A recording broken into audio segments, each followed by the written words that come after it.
जो कार्यक्रम होने जा रहे हैं और दूसरे भी कार्यक्रम करने का प्लान कर रहे हैं। नवंबर माह में जैसे तारीख नहीं बनी क्योंकि रायपुर की और दूसरी जत्थेबंदियां अलग अलग प्रोग्राम अलग अलग तारीख मिस कर रही हैं, तो उन्होंने तारीख मैच करके ਅਸੀਂ पूरी कोशिश कर रहे हैं कि रायपुर में एक लेजर शो भी होवे जिन्हें भी गुरु महाराज का जो शहीदी का पूरा ब्यौरा रहेगा कि आम जनता को देखकर मिलेगा कि किस प्रकार गुरु महाराज ने शहीदी दी है, किस प्रकार अपने धर्म की रक्षा की है, उन्होंने केवल हिंद की चादर क्यों कहा गया है, ये पूरा उन्हें वर्णन रहेगा।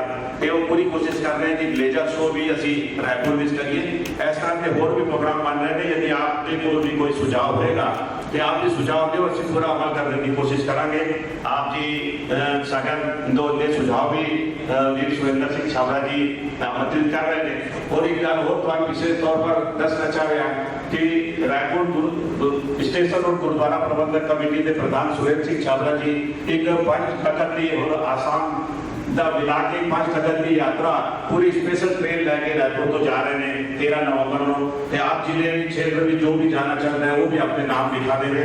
ज़्यादा से ज़्यादा लोग हो, एक अच्छा संदेश जाना चाहिए कि सिख समाज जो है गुरु तेग बहादुर साहब जी ने शहीदी वर्ष में अनेक कार्यक्रम कर रहे हैं कि बस ऐसा ही कहना है। वाहिगुरू जी का खालसा, वाहिगुरू जी की फतेह।